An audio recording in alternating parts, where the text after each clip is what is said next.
Now we are live on YouTube.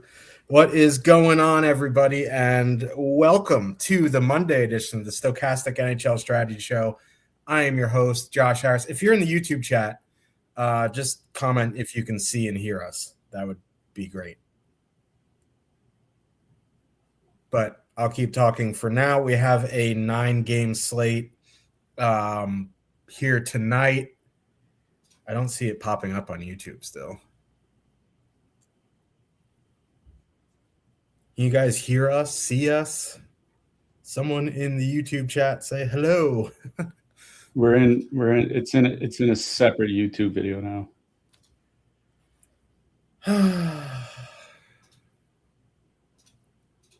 I'll resend the link on Twitter. All right. Give us a second here. I see you guys joining on X, but we're going to resend the link on Twitter, and we will get started.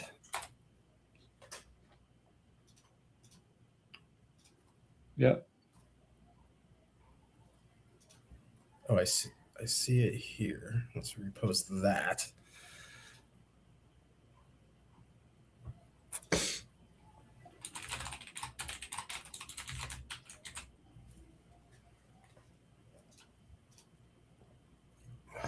Clayton says we're good. All right. Let's see.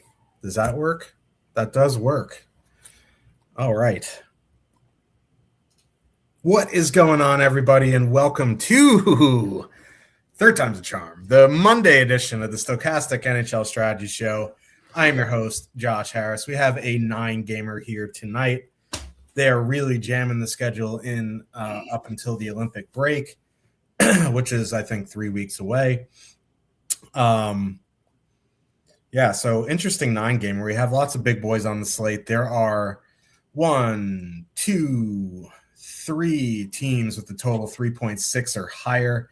There really isn't a super chalky spot for a 9-game slate. I mean, there's obviously some cheaper lines that are getting a lot of ownership, but there isn't like a 20-30% option here tonight, which is always nice. And helping me to break it down, Slim Cliffy, how was your weekend? Oh, I can't complain. I can complain. The Habs got blanked by Detroit 4-0. Pretty big game there considering the playoff standings, but plenty of hockey left. Habs on the board here tonight. Wings on the board here tonight. Pretty interesting 9-gamer because, one thing we always talk about is the mid-price lines, like the lines that are like between like 16 and 19K or something like that you can fit a couple of them in.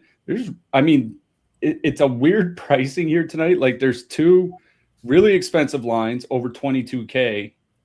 Then there's a whole mess of lines between like 18,200 and 19,200. And then after that, they're all below like 16 and a half. Like it's like 22 plus, then gap, 18 to 19, then gap, and then like 16 and a half and below. It's weird that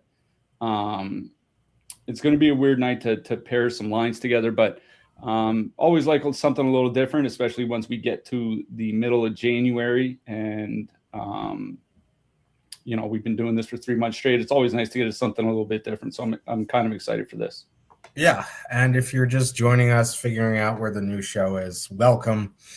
We had issues connecting to YouTube. It did connect to the Stokastic.com or the Stokastic Twitter handle. We do have a promo code for you. It does track our signups. If you use promo code PuckLuck, that'll get you 15% off any subscription. We have PGA back this week, obviously NHL, NBA, NFL playoffs, MMA is back next week, so go stokastic.com/pricing to check that out. But we should get into this slate. I see people filing in. Sorry for the confusion. We will get that straightened out going forward, hopefully. But first game of the night, we have the Florida Panthers with a 3 total. Heading into Buffalo, the Sabres have a 3.1. Florida going Reinhart, Lundell, Luosterainen, Bennett, Verhaeghe, Greer, Rodriguez, Samoskevich. Buffalo going Thompson, Doan, Krebs, Tuck, Norris, Zucker, Benson, McLeod, Quinn. So Marchand still out. Kachuk still out. It's interesting that, Buffalo has the higher total here. Maybe not that interesting. I guess, like, without Marchand, it is kind of a big loss there, considering they're already down Barkov and Kachuk. I don't particularly love the Florida side based on these lines. And there's ownership, right? Like Sam Reinhart, Lundell, Luosterainen, 15,300, 8.5% top two, 13.4% projected ownership. Pretty heavy negative leverage there. Bennett, Verhaeghe, Greer, 14,300, 5.3% top two, 8.7% projected ownership. More negative leverage there. If I had to go to a line, it would probably be that Bennett, Verhaeghe, Greer line. You get 2 of the 3 on the top power play unit. They've been pretty good in a 100-minute sample. They control the play. And they'll see either the Thompson line or the McLeod line, or, the Thompson line or the Norris line, and neither of them have been good defensively. So, I'm fine with the Reinhart line, but they just haven't been great all season. They don't create a ton. They're still scoring under 3 goals, actual goals per 60. Their pace isn't very fast. That Bennett, Verhaeghe, Greer line, the pace is better. They're controlling the play. They're generating more. They're scoring more. So I'd probably go to Bennett, Verhaeghe, Greer. If you need a cheap 2-man, Rodriguez, Samoskevich is fine. On the Buffalo side, these lines are just not really my favorite still. So I'd probably do some sort of power play stack again. I know Florida has a pretty good penalty kill, but they take a bunch of penalties. So I'd probably go Thompson Doan, leave off Krebs, add in Zucker. That will make the line 17,600. It'll probably give you some positive leverage with that 3-man stack. I'm not outright stacking any of the Buffalo lines. If you want to do a 2-man of Thompson Doan, I think that's fine. A 2-man of Norris Zucker, I think, is fine. If you want to make it a 3-man power play stack, fine. If you need a cheap 2-man, McLeod Quinn, McLeod Benson, something like that. But I don't think I'd be full stacking anything on Buffalo unless I was making it into a power play stack. And on the Florida side, it would be the Bennett line. Yeah, here's the thing with Florida is like, Brad Marchand obviously is having a great offensive season, but he has been pretty bad defensively. So when you take him out of the lineup, like, you're going to make the line that he was on worse offensively. I know Greer's actually had a decent season considering, this guy's been a bottom 6 player his entire career. Don't want to denigrate him, but obviously he's not Brad Marchand. But one thing he'll do is make that Florida second line better defensively. We've seen that in their small sample, 43 shot attempts against, 2.2 expected goals against per 60. The Lundell Reinhart line has been good defensively this season as well. So I think taking Brad Marchand out, like, it clearly makes the Panthers worse overall, but the effect is, significantly larger on offense than defense. Putting Greer there is actually going to make that line better defensively. It'll just make them a lot worse offensively. So I'm not really super excited about Buffalo here because, like Josh mentioned, Florida penalty kill pretty good this season. Top 2 by goals against per minute over the last 5 weeks. Top 5 over the course of the season.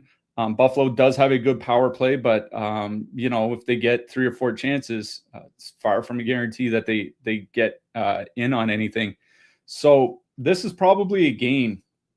There are a bunch of games on the board here tonight with 6 or 6.5 totals. Like, it's not like this is a 5-game slate where like 3 of the 5 games are 5.5 or something like this. This is one of many games where the total is at least 6.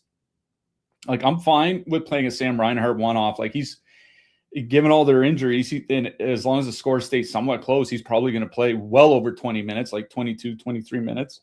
So if you want to play a Reinhart one-off, I think, that's perfectly fine.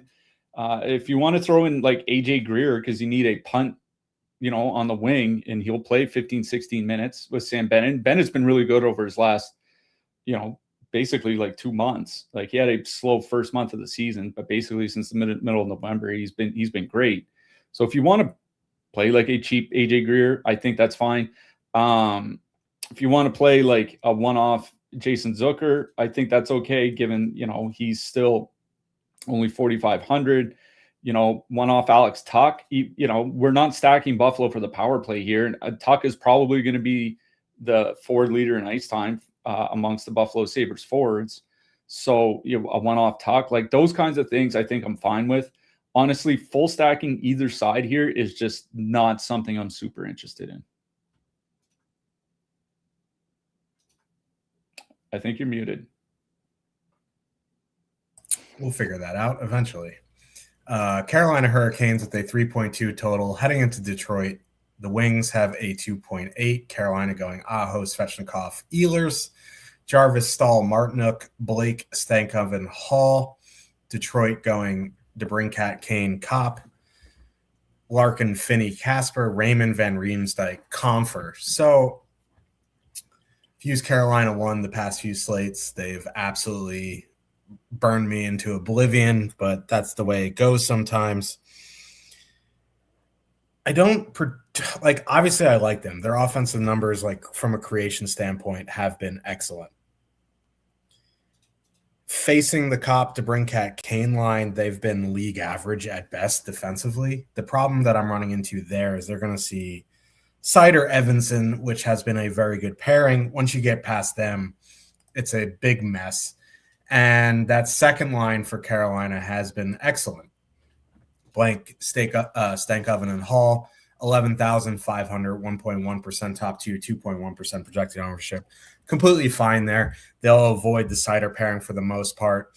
They'll see middle six matchups, and like that Confer line in a small sample hasn't been very good defensively. Shocker there. I mean, the Larkin, Casper, Finney line obviously sounds decent defensively, but they will be going out against, the second and third pairs. So I'm more in on the depth of Carolina here. I prefer the Blake line. If you want to go to the Jarvis, Stahl, Martinook line, I think that's fine as well. But, I'd rather save the $1,100 and just go to that second line. In a nutshell, I don't have an issue with the top line. It's just a weird price range, like that 18K range there's like a few lines in that range. There's a couple Dallas lines. There's Toronto. There's Carolina. It's just kind of in a weird range. They do have a 5.6% top two, but they're coming in under 1% projected own. So in MME, getting over the field is super easy. I just don't like that they're going to be facing the Seider pairing, and they're going to be facing John Gibson, who has been lights out of late. But listen, I don't really, facing a hot goalie, unless they've been elite for years, anything can happen in any matchup. But for that reason, I still prefer the depth of Carolina. On the Detroit side, it would be Kopp, Kane, DeBrincat, 16,200, 4.3% top two, 2.2% projected ownership. They've been good offensively, and they're going to see a bunch of that Aho matchup, who has not been good defensively. This is easily their best offensive line. It's not a great power play matchup, especially with Slavin back. So I'm not truly worried about power play stacking here. So I don't love the Wings here, but if I was going to play them, it would be Kopp, Kane, DeBrincat. If you wanted to, as a filler, go to Raymond, Van Riemsdyk, Comfort, 11-9, it's fine, but I'd rather just play Carolina 2 in the same game, and I don't really want a full stack Larkin, Finney, Casper. So by default, it would be that Detroit, Kane, DeBrincat, Kopp line, and it would be the Carolina depth. Yeah, I'm going to make a case for playing Carolina 1 here tonight, and the case is this. If, we talked about all the lines in that, it's basically between 18,200 and 19,200. There are 8 lines in that price range. 2 of them are from Tampa. So it's those split Tampa lines with Kucherov Point on the top line and Gensel, Hagel on the second line. 2 of them are from Dallas. Again, the split with Johnson and Rantanen on one and Hintz and Robertson on the other. One of them is the Rangers. we'll get to in a second. One of them is New Jersey, who are on a road back-to-back and like have made the Anaheim Ducks look good over the last 2 weeks. One of them is Toronto, who's going into Colorado. Like there's 8 lines in that price range, but there's not really like 2 or 3 lines where I'm like, ooh, I can't wait to play those guys. You know what I mean? Like it's really tough sledding up in that price range. So if you are playing a line in that 18 to 19K range, like it's one of the split Tampa lines, one of the split Dallas lines, Rangers, Devils, Leafs, or Carolina. Yeah, like that's kind of the way that I look at it. Like there's not, I honestly, I don't mind Toronto. We'll get to them in a little bit later, but I don't think I'm playing the Rangers without Adam Fox. I'm probably not playing the Devils back-to-back on the road in Minnesota. I don't like playing those split Tampa and Dallas lines. So it's kind of like by process of elimination, Carolina is the last man standing. So it is a tough 5-on-5 matchup. You mentioned Seider and Edvinsson. When they're on the ice this season, 22 shots against and 2 goals against per 60 at 5-on-5. Like those are just great defensive numbers. Detroit doesn't take many penalties either.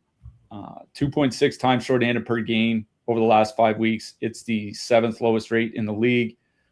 Over the course of the season, the 6th lowest rate of time shorthanded per game. So like Carolina might only get 2 or 3 power play opportunities. Even with doing that Jordan Staal split and the power play improving in that time, it's still right around league average for a top power play unit, if not slightly worse. Like it's not like this is the Edmonton Oilers power play or the Dallas power play or something going in here. This is maybe a little bit better than the Philadelphia Flyers power play. You know what I mean? So like, I do think there's a case for playing Carolina 1, especially coming in sub 1% ownership. That line is good enough to get there, at 5-on-5, even in a tough matchup. But I think I'm kind of with you. I would really prefer the fillers and going to the depth. Blake Stankoven and Hall have certainly been very good this season. 3.6 expected goals, 73 shot attempts per 60. The Carolina third line, Jarvis, Stahl, Martinook haven't been bad either. I'm probably with you with Blake Stankoven and Hall. Get those second and third Detroit pairs. They are perfectly correlated. They are correlated on the second power play unit in case the power play actually does get there. 11,500. I think they're perfectly acceptable as a filler. So it's Carolina 2 for me. On the Detroit side, like I'm not going to Larkin. 85 minutes this year without with Larkin and Finney without DeBrincat and Raymond, 49 shot attempts per 60 minutes. Like they're just not doing anything. I think there is a case for playing Detroit 3, Raymond, Van Riemsdyk, and Compher. Just because, like, Slavin is back, it should make their penalty kill a lot better. It is Freddie Anderson starting, and he's just not been good this year. He's been quite bad.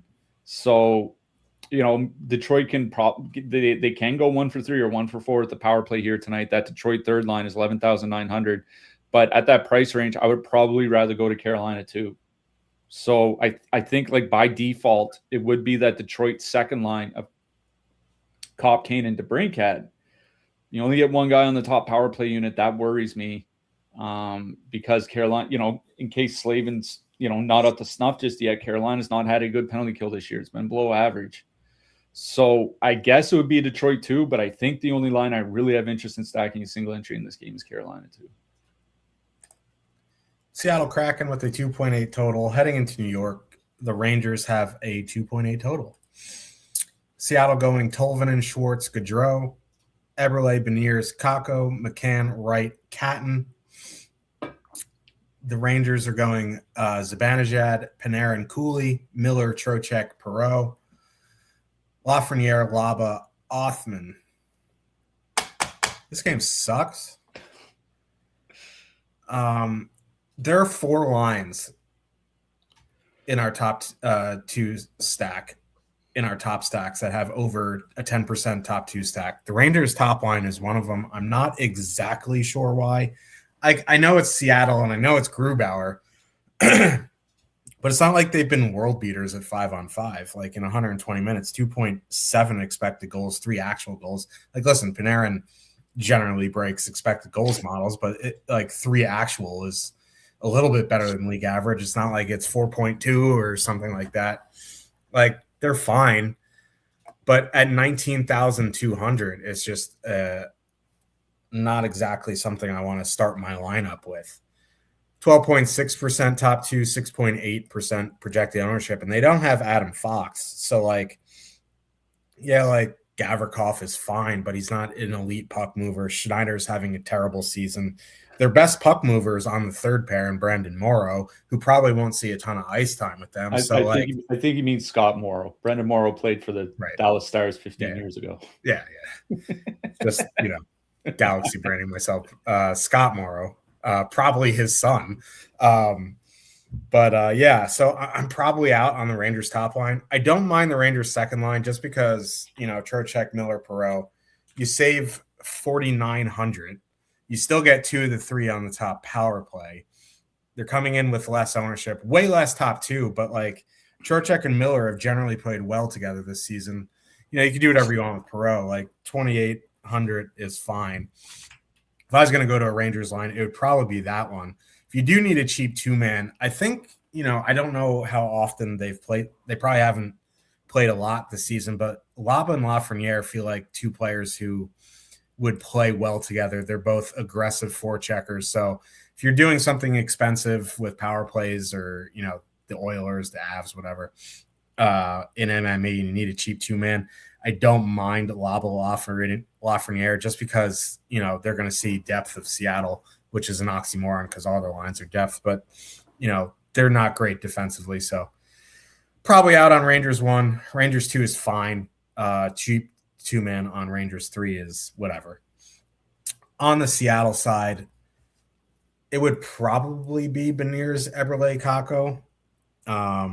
Listen, like, no Igor, no Fox. They just gave up a double hat trick to Kuznetsov and who else? Pavel Zacha, which is his first career hat trick as well. They're just a mess. Quick is a fine backup, but him having to play every day is a problem. Rangers without Fox is a problem. Beniers, Eberle, Kakko, 11,900. They're priced as a filler. They'll see decent minutes. So I don't mind them. The other one was like a 2-man of Wright McCann. I remember last year saying, anytime Shane Wright has Jared McCann, I am automatically interested. They'll see bottom 6 matchups of the Rangers. Excuse me. So Seattle 1, Seattle 3. The Rangers are fine. Like, I'm not prioritizing them, especially not the top line, but the price of the second line for the matchup, I guess, is fine. Yeah, like 14,300. Like, I'm not going to say like that's a bad price or anything for that Rangers second line. They're not, their top 2 is coming in right on their ownership projection. Like, I guess it's okay, but and the thing is like without Adam Fox, like the Rangers are still going to have, a big offensive game once in a while. Like there are going to be games where they put up like 4 or 5 goals or something like that. But he is a critical part of that offense. Okay. I was looking at their power play numbers over the last season and a half with and without him in the lineup. Their goal rate cuts in half. Like literally, actually by more than half. It goes from 10.8 per 60 minutes to 4.9. 4.9 goals per 60 minutes without Adam Fox on the top power play unit is 2024-25 Philadelphia Flyers stuff. I hate that I keep bagging on the Flyers, but they didn't have a good power play for a long time. It's completely fine. Yeah. This is a great power play matchup considering how bad Seattle's penalty kill is, but it's like, if the power play is this bad, is it a good power play matchup for the Rangers or a good penalty kill matchup for the Kraken? You know what I mean? And then neither. Yeah, exactly. And then I was looking at Panarin's production over the last season and a half, or the last 2.5 seasons, with and without Adam Fox. When Adam Fox is on the ice on a per minute basis, Panarin produces like he's Leon Draisaitl. It's nuts. When Adam Fox isn't on the ice, Panarin produces like he's Travis Konechny, which is still pretty good. It's probably like a 75-point player. It's not a 110-point player. It is a massive, massive drop. if the Rangers top line was like 16,900, 17,300, okay. 19,200 for a top line that's not even perfectly correlated, missing the only good offensive defenseman the team has. It's just a pass for me. I think I agree with you on Rangers 3. Like Alaba Lafreniere is probably my favorite thing because they get one goal, you're fine. That's all you need from them. A goal from Lafreniere assisted by Noah Laba, and you're fine. That's basically all you need. In fact, I was looking at some of Lafreniere's tracking data yesterday. He's quietly had a pretty good season. He's not producing like he should, which is why he got dropped to the third line in the first place. But I do wonder if he just ran into some bad luck for about half a season. That happens a lot in the NHL. So I agree with you on Alaba Lafreniere, 2-man. That's basically the only interest that I have on the Rangers side. On the Seattle side, like, I hate that I like the Seattle side more, but I kind of do. The top line with Eberle there, 2.7 expected goals, 4 per 60. Now, bad defensively, like I said, I'm not super concerned about that facing a Rangers team without Fox. They're kind of getting run over. I'm almost interested in that Seattle 2 line. Gaudreau, Tolvin, and Schwartz, just because there's no Chandler Stevenson. You know what I mean? It's like, I don't want, I guess I do mean to slander Chandler Stevenson, but 12,300, they're going to avoid Gavrikov. And I don't know if anybody actually watched that Rangers Boston game. No one was. If you told me Will Borgen won like a fan competition like to get like a game in with the Rangers on the blue line, I would have been like, yeah, I can believe that. Like, he looked horrific on 3-4 goals. He fell on like 4 goals. He fell twice, but I mean, like, just completely losing his man, like giving the puck away. Like, that, it was a terrible game from him. Like, I suspect he'll be better, but there is nothing outside that Rangers top pair that would worry me. So I think a 2-man of like a Wright and McCann or something, I think that's fine down on Seattle 3. But it's Seattle 2, Tolvin and Schwartz and Gaudreau. I was looking at Tolvin and Schwartz, small sample without Chandler Stevenson, but, 69 shot attempts, 2.6 expected goals per 60. They'll play 16 to 18 minutes. Tolvinen's been shooting the puck a lot more over like the last 6 weeks. Maybe that might be playing with Stevenson because he doesn't shoot the puck at all. But I don't mind their matchup. So for me, I think it's Seattle 2 is really the only line I have interest in stacking. But like you said, I think Alaba Lafreniere 2-man makes sense here. Yep. And yes, it is Gavrikov on the top power play, which is ridiculous. Are the Rangers capable of throwing in the towel since they seem to be sellers? I would absolutely trade everyone possible if I was Chris Drury. Panarin, Trocheck, Lafreniere, everybody. Yeah, well, get ready to speak Kiefer Sherwood, buddy. Yeah, and if anyone still thinks that Fox isn't a top 5 defenseman in the league, learn ball, bro. All right. Getting old.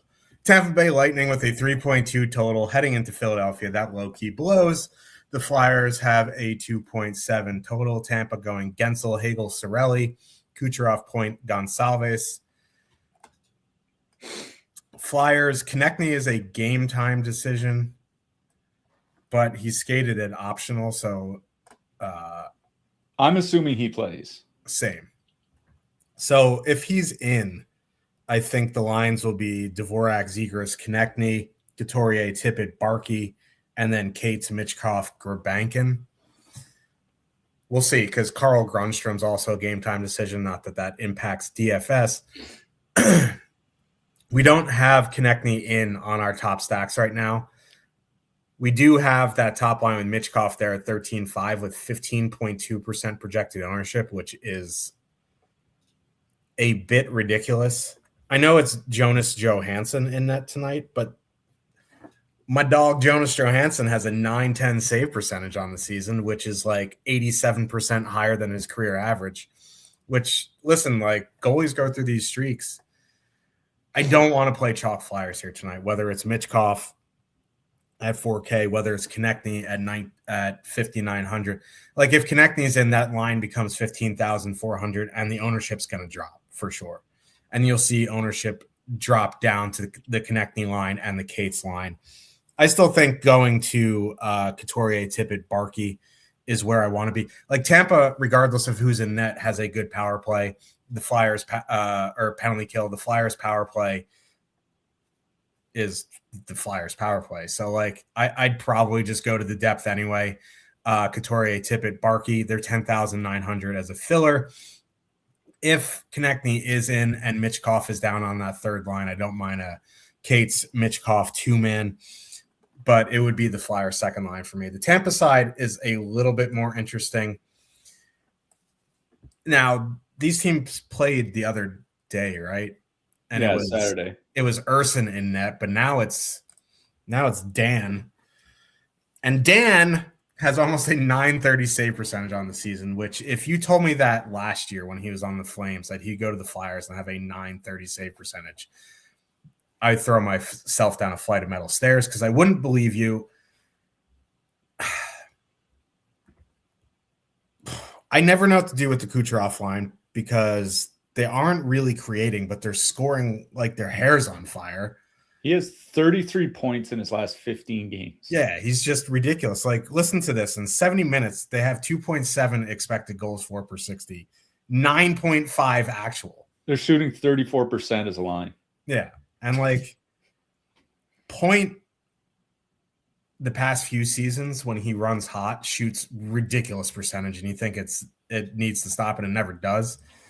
But like it's hard for me to prioritize them when Cirelli, Gensel, and Hagel in 90 minutes, 4.7 expected goals for, 5.3 actual. Like they have been so ridiculous, but you're getting into that range where it's like Kucherov has been so insane that you can't really stack Tampa without Kucherov. And it's Dan Vladar, not Sam Urson, who has been excellent. So it's like there is absolutely no ownership on Tampa here, and that horrifies me. But like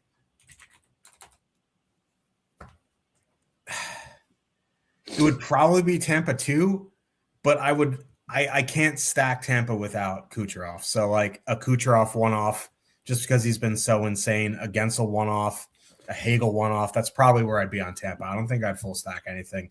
I'd find a way to get Kucherov in, whether it's a one-off or two-man him with Gensel or something like that. But the only line I'd probably stack in this game would be that Flyer second line and their filler. Yeah, I mean, it's always tough to be like, I don't really have a lot of interest in the Kucherov line when Kucherov just had a 4-point game. Braden Point had a 3-point game. I think Gonsalves had 2 goals, didn't he? Like, they just absolutely annihilated Philly. But like someone was saying earlier in the chat, with Vladar starting and not Urson, and like you said, it's a massive difference. Braden Point has kind of come alive. Like he has 18 points in his last 15 games, averaging over 2 shots per game. That's that same stretch where Kucherov has just been absolutely nuclear.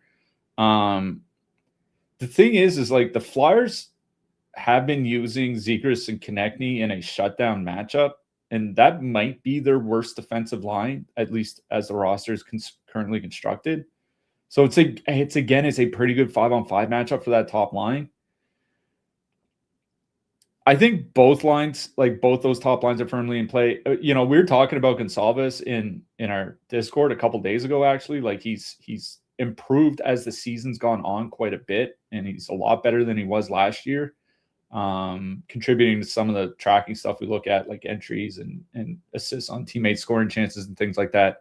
And he hasn't played a ton with Kucherov this year either. It's like way less than 20% of his ice time. So, I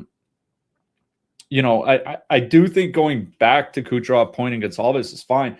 I wonder if they're not going to come in a lot higher on than we're expecting, because Tampa sometimes draws a little bit more ownership than usual, and they just absolutely nuked the slate on Saturday night. So, listen, I would probably lean to Tampa too as well, because this isn't a situation where I'm super interested in power play stacking or anything like that. I don't care about perfect correlation or anything. Sorelli, Hagel, and Gensel, 89 shot attempts, 5 expected goals per 60. They're creating a ton as well. Hagel has 10 points in his last 10 games, even without top power play time. You know what I mean? He's still incredibly productive. I think Tampa 2's in play. I would still go to Tampa 1 just because I do think they're going to get the easier 5-on-5 matchup. I'm going to be honest. I think this is another case where I'm going to put a bit in my mouth and then just fade Tampa again and pray that Danny V comes through. But it would be Tampa 1. On the Flyers side, I don't really have a ton of interest in the Flyers here. 2.7 total at home. It's one of the lowest home totals on the board here tonight. Jonas Johansson is in net. He's typically not been very good. The Lightning top line, not very good defensively, but once you get past that, second and third lines are. I would probably go to if Konechny plays, I would probably go to the top line. They have been good. I was looking at their last 10 games, 60 shot attempts, 2.7 expected goals per 60. They play 18 to 20 minutes, so they get good ice time. It would probably be either top line here tonight. I would rather play Tampa than the Flyers. I think they're both in play. I'm going to be honest. I think this is going to be one of those games where I just pass on everybody and hope that it just kind of pray to the hockey gods that it ends up 3-1 or something like that. You're muted again. We will get that. I'm an idiot. Vancouver Canucks with a 2.8 total heading into Montreal. The Habs have a 612 total. They have a 3.6. Kind of sticker shock when I saw that, but then it is the Vancouver Canucks. Vancouver going Carlson, DeBrusk, Pettersson, Kampf, Garland, Besser. DeBrusk is back, Garland's back in, and Kiefer Sherwood is out. Montreal going Caulfield, Suzuki, Texier, Slavkovsky, Demidov, Kapanen, Deneau, Bolduc, Gallagher. So on the Vancouver side, it would be that top line. They have been excellent in a small sample. They are pretty much priced as a filler a little bit more at 13,400, 2.9% top two, 4.8% projected ownership. They have been very good. It's a decent power play spot. I mean, Montreal does take a lot of penalties, but, the Vancouver power play without Quinn Hughes, not ideal, Bob. But if you wanted to turn it into a power play stack because you like Payne, you could leave off Carlson, add in, Besser or Garland. It would make it 14,500. I'd probably leave Carlson. He's been very good there. That's really the only interest I have in Vancouver. The Montreal side, I think there's multiple ways to do this here. The top line with Texier, 16,400, 9% top two, 11.7% projected ownership. They have been excellent with Texier there. I'd be likely to leave him. That ownership, is a little high for a 9-gamer. Maybe it comes in a little higher, a little lower. I don't know. I would imagine Texier would be the lowest owned of the three, so I would probably leave him. I think the second line is also fine at 14K. It's just, they're really, it's not like the top line's 19-1 and then the second line's 14K. If I was prioritizing Montreal, I would just jam in that top line. If you wanted to turn into a power play stack, you could leave off, Texier, add in Demidov or something that's 17.8. That's still really cheap. But I'd be most likely just to straight up stack the first line, then the second line or something like that. I don't mind that second line. Vancouver is just, Vancouver. So, but easily prefer Montreal 1. Again, the second option would be to turn it into a power play stack. Then the third line, or then the third option would be playing Montreal 2. Yeah, I'll start on the Vancouver side. I also don't mind that top line. As you mentioned, Carlson and Pettersson have played fairly well together this season. They're over 60 minutes together, 62 shot attempts, 4.5 expected goals per 60.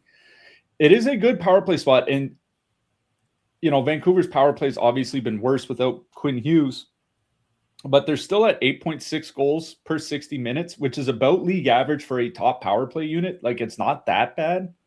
Montreal does take a lot of penalties over the last 5 weeks, 7th most time shorthanded per game in the league over the course of the season, 8th most. Vancouver does draw a lot of power plays, 3rd most power plays per game over the last 5 weeks, 4th most power plays per game over the course of the season. Vancouver could get a lot of power plays tonight, and a league average power play getting 4 kicks at the can against a Montreal penalty kill that's been at best league average this year, if not worse. It's not a bad power play matchup. And like, you do get Pettersson and DeBrusk on the top power play. I'm with you. I would probably leave Carlson there. He's played well this year. If you really want to make it a power play stack, that's fine. But I'm fine with Vancouver 1 here, especially where they're not hard matching with Suzuki anymore. Montreal's not. Suzuki, Caulfield, and Texier. Ever since they moved Texier there, sometimes they'll use Phil Deneau. Sometimes, maybe Kapanen a couple times a game will take the top line. Suzuki will still get maybe half his ice time against the opposing top line, but it used to be like 70, 80%. Now it's probably less. It's around half, if not less. So it's not like they're going to run into a brutal Nick Suzuki matchup, all game long. So I honestly don't mind Vancouver 1 here. They are awkwardly priced at 13.4, but you can fit them in with, whether you're playing Carolina or Dallas or Tampa or Toronto or Jersey, like they fit well with all those lines. And we'll get to Filip Hronek later, but Filip Hronek was moved. I think he was moved to the top power play unit over Tom Willander in their last game. So you can even add him in for 3,600 or 3,700 or whatever he is. So I don't mind Vancouver 1 here. It is a Montreal side I have more interest in. I would probably turn this into some sort of power play stack. Like, I'm perfectly fine with just playing Montreal 1. Like, they have been good. You mentioned about 80 minutes together, 67 shot attempts, 3.6 expected goals per 60. Caulfield and Texier, 16 to 18 minutes. Texier at the low end, Caulfield at the high end. Suzuki's still well over 20, so they're getting plenty of ice time. Very, reasonably cheap. Not coming in with a pile of ownership. They're playing Nick Tolopilo. It's not even Kevin Lankinen starting. So I shouldn't say that. We saw what Drew Camesso did the other night with that 28 save shutout or whatever. Tolopilo is min price. Yeah, we'll get to that later. So I would probably turn to some sort of power play. I think you can just honestly, like, 4-man power play. Just put Caulfield, Suzuki, Slafkovsky, and Demidov and then be on your way. The Vancouver penalty kill, bottom 3 over the course of the season, bottom 8 over the last 5 weeks. Montreal does draw their fair share of power play opportunities. Vancouver Canucks do give up their fair share of time shorthanded. So if I were to stack an even strength line for Montreal, it's probably Montreal 1, just because they're not hard matching anymore. I'm not worried about running to Pettersson and DeBrusk, who've actually been good defensively together this season, or Pettersson and Carlson, who've actually been good defensively this season. It would be Montreal 1, but I think I'd be tempted to turn into some sort of power play stack. I also think Vancouver 1 is firmly in play here. New Jersey Devils with a 2.7 total heading into Minnesota. The Wild have a 3.3. The Devils going Hischer, Bratt, Hughes, Mercer, Meyer, Dodonov, Grietzuk, Brown, Glass. Not even sure why I mentioned them. Joel Eriksson Ek is still out, so the Wild are going Yurov, Zuccarello, Kaprizov, Hartman, Boldy, Johansson.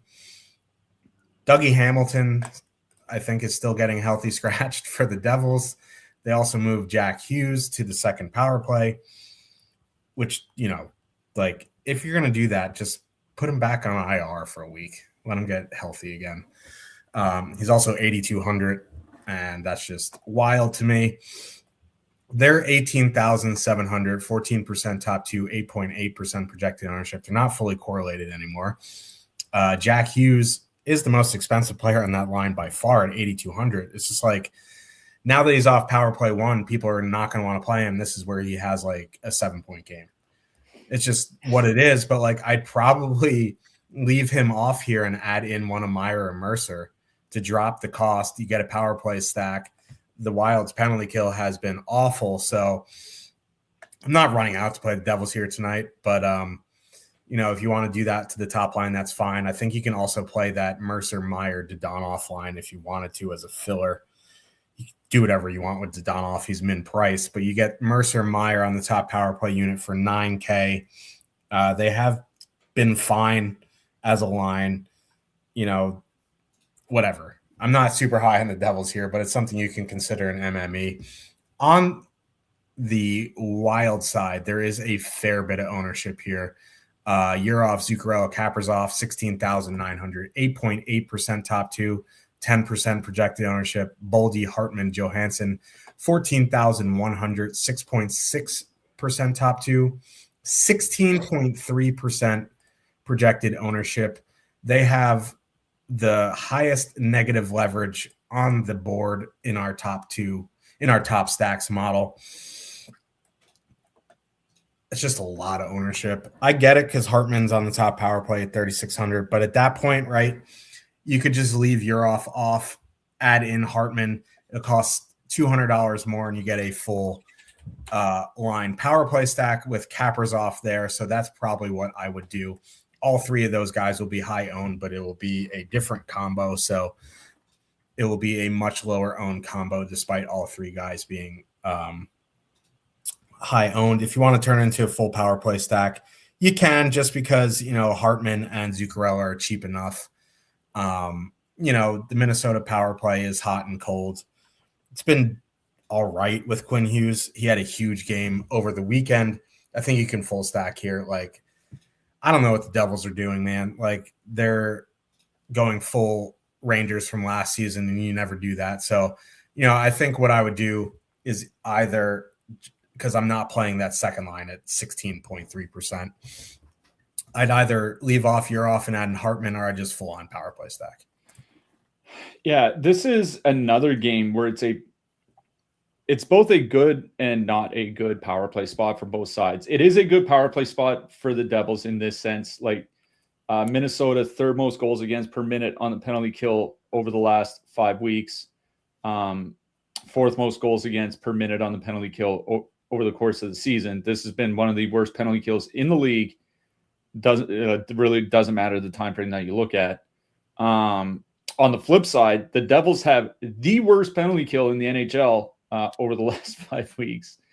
Over the course of the season, they're 21st. So, like, neither of these penalty kills, Minnesota's been consistently worse, but these are two of the worst penalty kills in the league since early December. And, Devils below average, Wild terrible all year. So, like, this is a good power play spot in that sense, but neither team really takes a ton of penalties. That's kind of the problem here, is Minnesota's giving up the fourth fewest power play opportunities to the opponent per game over the last 5 weeks. Over the course of the season, the fewest power play opportunities per game to the opponent. And the Devils also right at the bottom, 2.2 times shorthanded per game over the last 5 weeks, second lowest in the league. Over the course of the season, third lowest in the league, with only Vegas and Minnesota taking fewer penalties. So, like, each side might only get like 1 or 2 power plays here tonight. That's kind of the issue that I have. So in that sense, I'm fine even strength stacking a line. I really don't. Maybe Jack Hughes breaks out eventually, but the fact that he can't take faceoffs and now he's on the second power play unit kind of tells me they should have waited 2 weeks to bring it back. This doesn't seem good. And the fact that, he's, like you said, he's priced 8,200. Kirill Kaprizov is only $300 more expensive.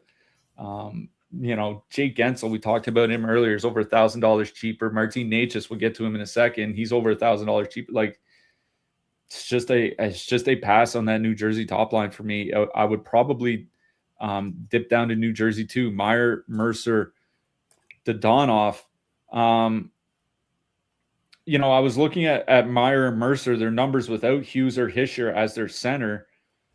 61 shot attempts, but only 2.3 expected goals per 60. They haven't been able to create much quality. I don't think that's terribly surprising. But with no Joel Eriksson Ek in the lineup, there's really not a good defensive center on the Minnesota side that I would be worried about. The Spurgeon Brodin shutdown pair has not been great defensively. The Faber Quinn Hughes pair,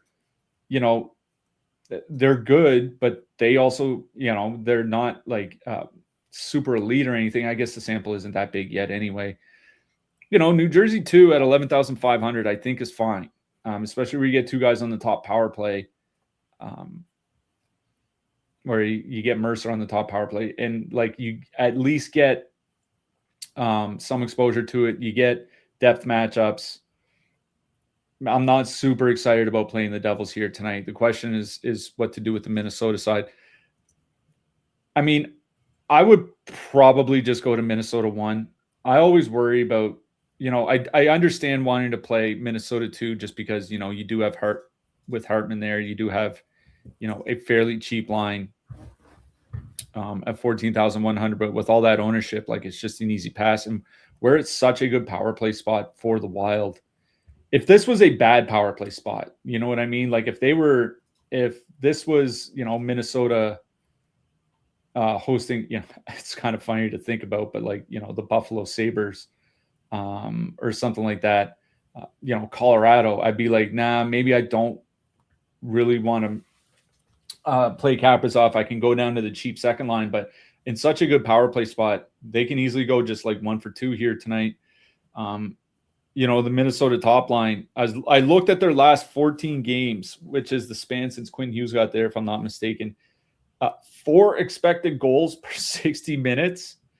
They're scoring 3 goals per 60 minutes while shooting 7.5%. To put that into context, 3 goals per 60 minutes is about 20% better than league average.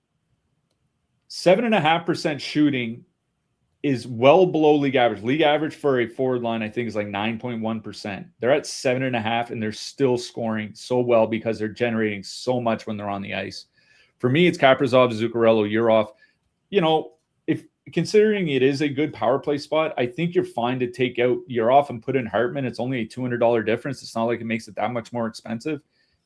Give yourself perfect correlation. It's kind of scary to do without Matt Boldy, but I do think it's doable. But for me, it's Minnesota 1 that I'm interested in this game. You want to dip down to Minnesota 2, I'm not going to say no, but with all that ownership coming in on them, I'd rather go to the lesser owned line with the best player on the team and a good matchup both at 5-on-5 and on the penalty kill for a lot less ownership. So for me, the stack here is Minnesota 1. Edmonton Oilers with a 3.6 total. Heading into Chicago, the Blackhawks have a 2.9.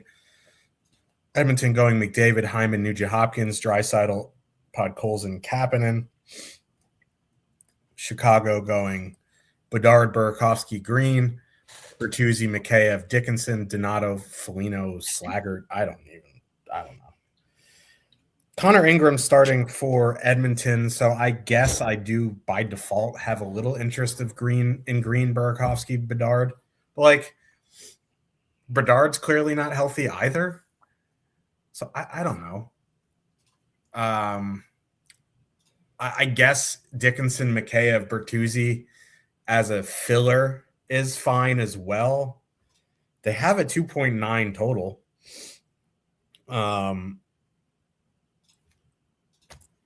I don't love the Hawks here, but for their prices, especially that Dickinson line, they're fine just because they're shooting on Connor Ingram. Edmonton side, it's probably just Edmonton 1. Again, it's a conundrum if you try to get Draisaitl in there. He's just so much more expensive than Hyman and Nugent Hopkins. You either have to do Edmonton 1 or you just play McDavid and Draisaitl. You can make it work, McDavid, Draisaitl, Hyman, or McDavid, Draisaitl, Nugent Hopkins, but it's pretty ugly.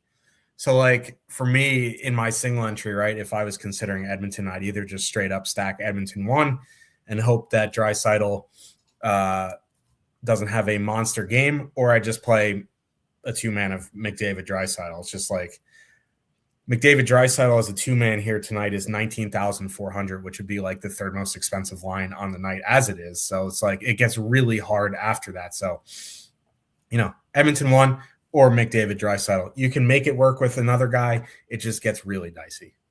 Yeah, I do think this is a spot where you can just play Edmonton 1 and not. I mean, you always do have to worry about Leon Draisaitl. Listen, that guy can nuke a slate with the best of them. But Chicago has had a very good penalty kill this year, right? Top 8 by goals against per minute over the last 5 weeks. Top 3 penalty kill over the course of the entire season. Now, obviously, Edmonton's power play is good enough to go 3 for 3 against anybody in the league. But if I were to take my chances on the power play not nuking a slate, it would be against a team, as funny as this is to say, a team like Chicago as opposed to a team like Seattle or Vancouver. So I do think this is a spot where you can just flat out play Edmonton 1. They're going to get the Dickinson matchup. And as long as Dickinson's had Mikheyev on his wing, like they've typically had good defensive numbers. So it does make it kind of tough in that sense. But again, that Edmonton top line, I was looking over their last 10 games to see if they're slowing down offensively at 5-on-5, and their last 10 games are at 5.1 expected goals for per 60 minutes. It's like, what do you do? So, all those guys, even Nugent Hopkins and Hyman are playing over 20 minutes a game lately over their last 5 games. Obviously, McDavid, a few minutes more than that. So they're getting plenty of ice time. Colorado's in the next game that we're going to talk about, but if I had the choice between playing Colorado against Toronto, I know we do like to make fun of the Leafs, but they have been a lot better over the, since Troy Stetcher got there of all things, or Edmonton against Chicago. Like it's a fairly easy decision for me. So Edmonton 1, I think is just perfectly playable as is on the Edmonton side. I don't, if you want to play Edmonton 2, I think it's fine. You avoid the Dickinson matchup. And then yes, once you get to the depth matchups from Chicago, there are no depth matchups. You know what I mean? It's just one of those things like, yes, it's a great matchup for Edmonton too, but I really don't know why they have Kasperi Kapanen there. If it was Matt Savoie, I would probably be locking in Edmonton 2 as I'm speaking right now, but Kapanen is he is borderline NHLer at this point. Even Roslovic. Yeah, exactly. I know why they have him on the third line. It's so that they can try to create some offense without McDavid and Draisaitl on the ice, which they haven't been able to do this year. So I get it from that point. It's just frustrating from the DFS perspective. But no, it's Edmonton 1. On the Chicago side, like, God. I swear to God, I'd almost feel better about playing Chicago 1 if Connor Bedard was still hurt. Because, I do wonder how healthy he is. Like we just talked about with Jack Hughes. Connor Bedard, no faceoffs in either of his 2 games played. He has 7 shots on goal, so he's still shooting the puck a little bit. But if you're not taking if you're a center that can't take faceoffs, you're hurt. That's just the way it is. So, it does worry me that he's playing hurt because it's not like playing Edmonton's a tough matchup, right? As good as that Edmonton top line's been offensively, 3 expected goals against per 60 over their last 10 games. Draisaitl with Kapanen as his winger, 73 shot attempts against per 60. Now, it's not just Kapanen. It's because the depth pairs from Edmonton have really struggled this year. But it's not bad matchups for the Chicago side. Like, I guess I would go to Bedard, Burakovsky, Green. Like, Green's another guy I think has gotten better as the season's gone on. And it's not just playing with Bedard, although I do think that's a fairly sizable part of it. I don't really want to go to Moore and Lardis. I don't have any faith in them yet. The Dickinson Mikheyev line is kind of interesting from a filler sense, just because they're 10,500. They're going to get ice time because they're going to be stable to McDavid at 5-on-5, right? So they're going to play 16 to 18 minutes, maybe 19 minutes. Bertuzzi's on the top power play unit. The power play, this is a good power play matchup for Chicago. I think Bertuzzi, Mikheyev, and Dickinson is my favorite line on the Chicago side. I'm not worried about the McDavid matchup. From a defensive perspective, they're going to get ice time. You get a guy on the top power play unit. So for me, it's Bertuzzi, Mikheyev, Dickinson on Chicago, but it's the Edmonton top line I obviously like best in this game. Am I muted? I am not muted. Look at me go. Toronto Leafs. Maple Leafs. crumple up and blow away with a 2.6 total heading into Colorado. The Avs have a 3.9. Toronto going Matthews, Nyes, Domi, Nylander, Tavares, Michelli. Colorado, they didn't have lines today, and Nelson missed skate yesterday, and they recalled the center today. So I'm wondering what his deal is. But for now, we have McKinnon, Netchis, Lehkonen, Nelson, Nishushkin, Colton. Now, if he's out, do you think they just throw Lehkonen on the top power play, or they put Olofsson up there? Pretty sure Lehkonen's up there regardless. Is he? Yeah. Is Nishushkin who's on power play too? Yeah, I imagine they moved Nishushkin up, but yeah, maybe they use somebody like Ross Colton because they want another center or something. Yeah. I don't think we'll know. Like Bednar spoke not too long ago. He didn't reveal his hand there. He just said Trent Miner starting. Yeah, Colorado 1 is probably the only line without knowing Brock Nelson news. They're fully correlated 22,500. They basically have the same top two and ownership as Edmonton. I happen to prefer Edmonton slightly here tonight. Obviously, I have no issue with Colorado. They can just absolutely demolish anybody.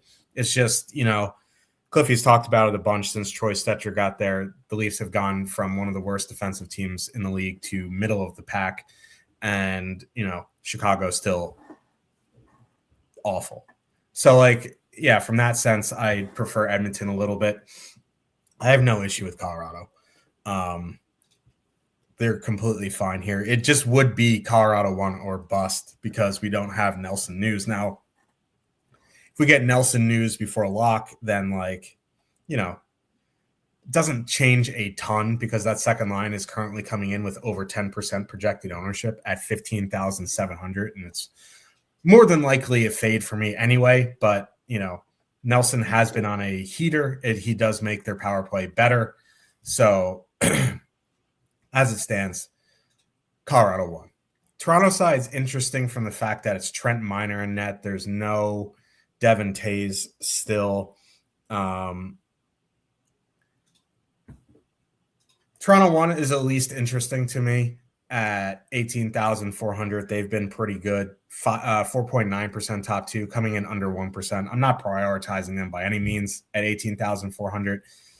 But this isn't like going into Colorado like it was a month ago with, Mackenzie Blackwood and everyone full rolling. I think if I was making 20 lineups, I think I would definitely find a way to get Toronto 1 in. I think Toronto 2 is fine as well. I'd probably get one of each, but I'm not prioritizing them by any means. But I'm not Xing them out now just because there's some injuries on the Colorado side and Trent Miner's their third goalie. Yeah, I was looking at McKinnon and Makar's numbers when they don't have Devin Taves, and the shots against goes up 15%. And, Colorado's goaltending has generally been great this year, but it is Trent Miner. And, he's only played a handful of games in the NHL. We don't really know what he is as a goalie yet. So in that sense, I don't really mind Toronto 1 here at 18,400. What's interesting to me is Toronto 2 of Nylander, Tavares, Michelli. Now, on Saturday, I said I wasn't sure if Nylander would be healthy, and then he goes out and has a 3-point game. That's how that goes. But at 15,900, sub 1% ownership, they've been pretty good together this season, Nylander, Tavares, Michelli. 61 shot attempts, 3.4 expected goals per 60. Michelli has 7 points in his last 10 games. Him and Nylander are still on the top power play unit. Now, the Avs have a great penalty kill. I'm not stacking anything from the Toronto side because of the power play. I do think they're a little bit expensive, but if I'm 20 maxing or above here tonight, I do think Toronto 2's in play. Toronto 1, 25, their last 25 games, which is a stretch that Troy Stetcher's been there, 2.8 expected goals for per 60.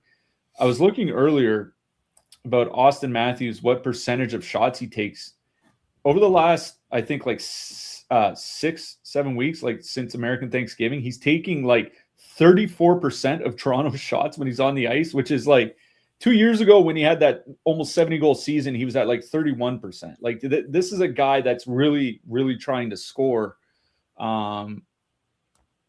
I think going to Toronto 1 is perfectly fine. Like the Colorado top line doesn't have great defensive numbers. They've relied a little bit on their goaltending, and with like I said, with Trent Miner, I'm not sure that's going to work out. But I think for me, stacking Toronto would be more like 20 max 150 than it would be single entry. Like if I want an expensive line, with low ownership, Carolina 1 sitting right there, and they're not facing Colorado. You know what I mean?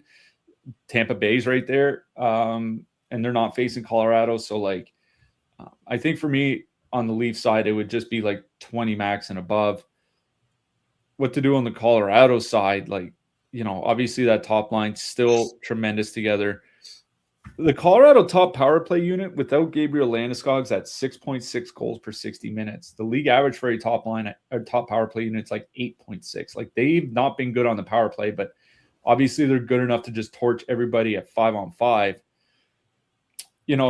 If we don't know if Brock Nelson's going to play and this game locks at 10 o'clock Eastern, them and the Kings are the only late games. So, if you do play Colorado 2 and Nelson is out, you're probably going to have to leave some money on the table and go play some sort of Kings line. Maybe if you have a little bit of money left over, you can straight swap over to Toronto 2. So I think given the uncertainty with Brock Nelson, by default, Colorado 1 is the line I like best in this game. But like I always say, on slates this big, I usually don't play super expensive lines like that. So I honestly think this is a game where I prefer the Toronto second line above anything, and it's just a price thing. Dallas Stars, the 3 total. Heading into Los Angeles, the Kings have a 2.9. Dallas going Johnston, Rantanen, Steele. Robertson, Hintz, Bork. Kings going. It's Malak, Kempe, Laferriere. And then Kuzmenko, Fiala. Turcotte, and then Byfield, Fogle, Perry, right? Yeah. I mean, this is a really good power play spot for Dallas. Kings take a ton of penalties. The problem here is, like, Dallas is so expensive if you want to do something with the power play, right? Because that Hintz, Robertson, Bork line is 18,500, but Bork's 3,500. And if you want to leave him off, Johnston's 7,400, Rantanen's 8K. Like that's just, you're getting really expensive there. So like you could do it. It's one of those things where if you leave off Bork and add in Rantanen, you're looking at 24K straight up, and that's just bonkers, and you can do it. So for that reason, I'd probably just stick with Hintz, Robertson, Bork as a line at 18.5. But like it feels bad leaving off Johnston and Rantanen off a power play stack.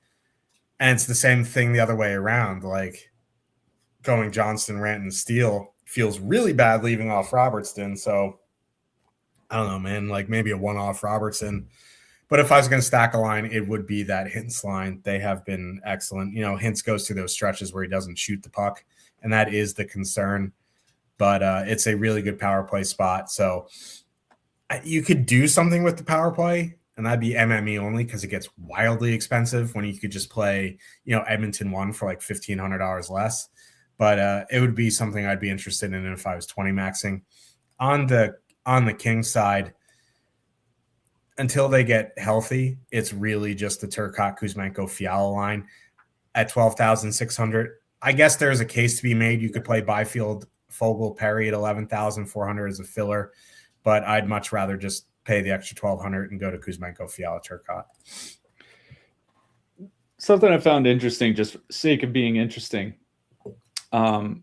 Maverick Bork's last 11 games, he has 0 shots on goal in 6 of them. In the other 5 games, he has 21.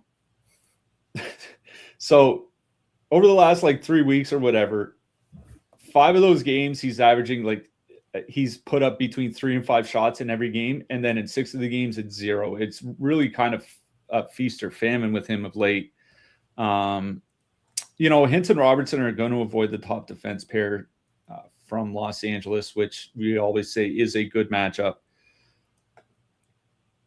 But On the flip side, in a good power play matchup, I always want to get Wyatt Johnston in. We've talked about how he is kind of the go-to guy for their zone entries on the power play. And if you're the first guy across the blue line with the puck on your stick, it's a good opportunity to rack up some points. And obviously, he's had no problem scoring power play goals either. So I wouldn't mind like a Robertson Johnston 2-man. Like, it sucks leaving Mikko Rantanen off. And Johnston and Robertson are very expensive together, right? Like, you're looking at 16,400. It's not quite Draisaitl McKinnon or Draisaitl McDavid, but it's kind of just at the top of the next tier down.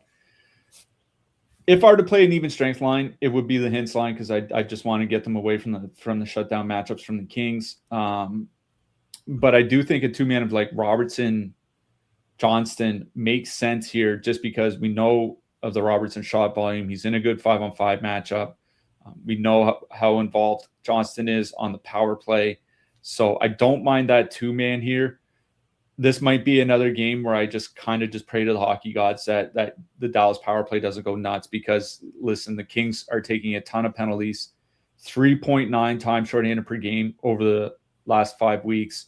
By far the most in the league, 3.4 per game over the course of the season, third most in the league. So like, this is a good power play spot for Dallas.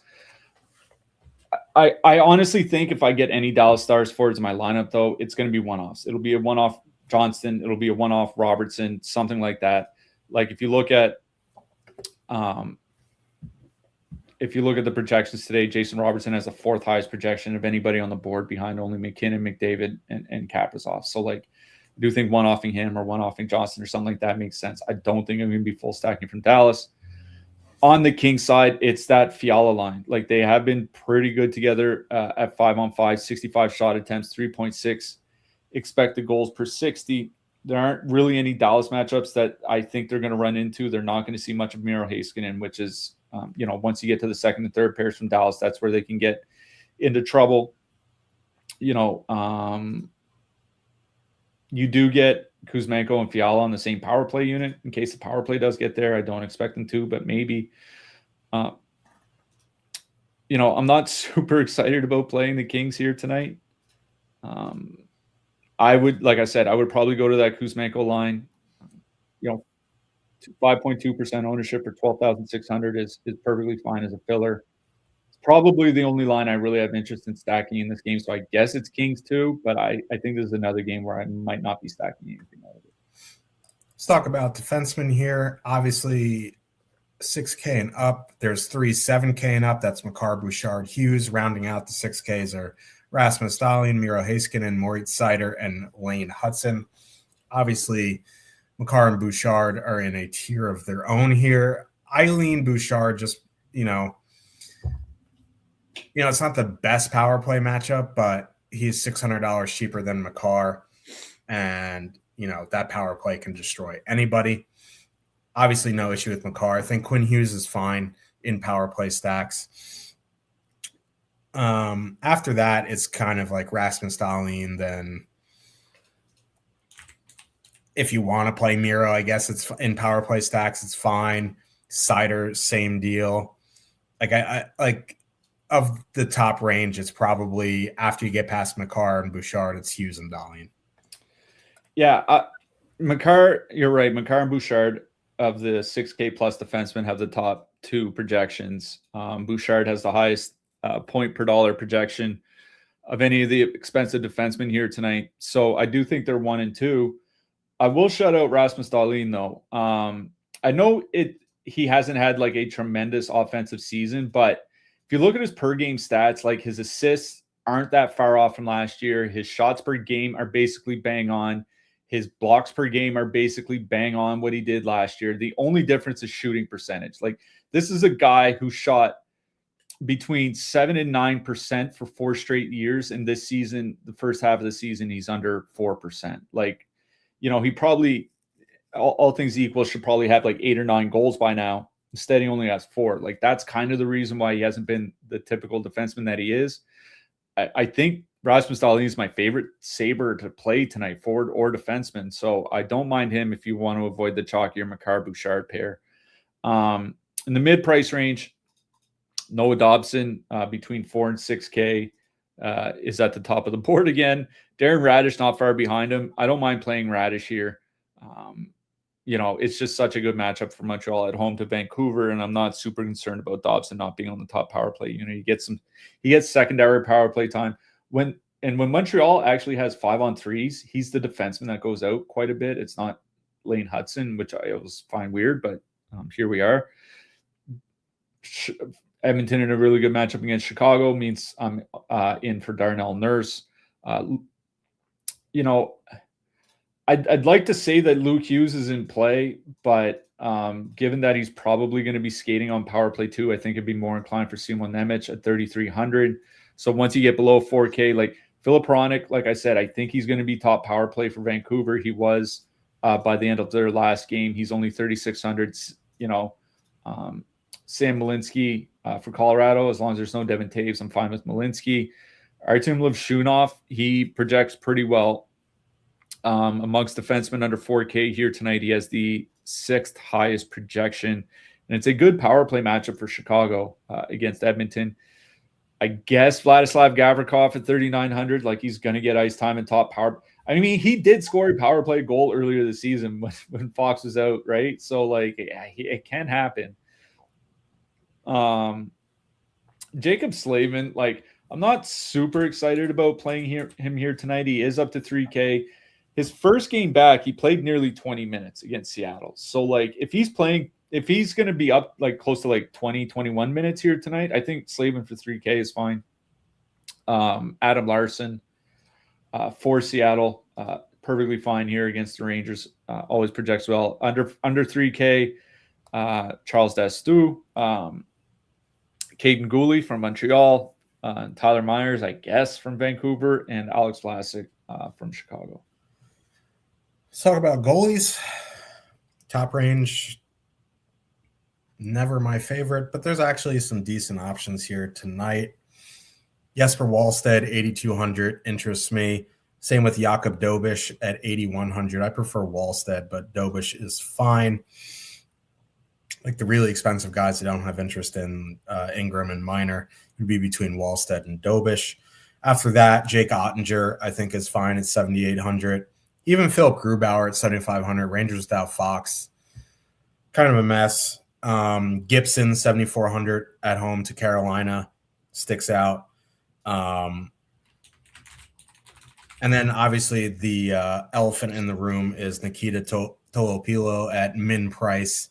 It's not the best matchup, but like, how much do you really need at 6,500, right? If he gets you 8 DK points at min price and you allocate that other salary properly, you'll be fine. So anytime there's a min price goalie, there is always a reason to play him.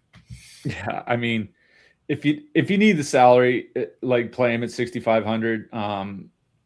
It's not necessarily a great matchup going into Montreal, playing behind the Vancouver Canucks defense, but 6,500 goalie, you can't really argue with it. Top projected goalie is from Minnesota, which I think makes sense given the way that the Devils have been playing. So Jesper Wallstedt at the top of the board. Trent Miner just behind him. I'm not super excited about playing Trent Miner. Maybe I should have learned my lesson after Drew Comesso, but I don't really like playing completely unknown goalies. So I think for me, we go Wallstedt. Jonathan Quick at 7,900. Like, if the Rangers win some games, and this is a winnable game with Seattle at home, I don't think it's going to be because they win like 7-5 or something like that. I think it's going to be because Jonathan Quick has a good game and they win like 4-2 or 3-2 or something like that. I guess we'll see who starts for Dallas. I think it's going to be Jake Ottinger, 7,800. I don't love playing. He's not super expensive, but more expensive goalies on the road. But against the Kings, like, not that worried about the Kings. I shouldn't say that. I feel like I'm jinxing my own goalie, but I'm not that worried about the Kings putting up like 5 goals. So I think Jake Ottinger at 7,800 makes sense. For the cheaper goalies, John Gibson, 7,400, like, at home against Carolina, that's perfectly fine. Phil Grubauer, if you don't want to play quick, I think playing Grubauer on the other side, given how well he's played, and the Rangers having no Adam Fox, I think is very much in play. If you really want to ride the Lightning, Joseph Woll going into Colorado here tonight. If the Leafs win that game, it's because Woll wins the game. So it's one of those things where, like, if they do win, I assume Woll is going to have a pretty good game. If the Leafs don't win, Woll could be in the negatives. So really volatile, but if you want 7K goalie, I think he's playable. Yep, we will be back tomorrow. The only day in question is Wednesday this week. Who are you liking for your hat trick pick? I'm going to go to a guy I actually nailed for a hat trick pick a few years ago. Maybe he turns into the goal scorer on his line, Andre Burakovsky. I can't do that because Jonas Donskoy is retired, but I am going to go against my Rangers here, and I'm going to go Jared McCann. No, I see what you're doing. You're hedging. Yeah. No, I hope they lose so they can just straight up just blow up the team. But yeah, no, we'll be back tomorrow. Good luck, everybody, tonight. We'll see you at 1:30 p.m. Eastern tomorrow, and we'll see you in the Discord tonight. Good luck tonight, everyone.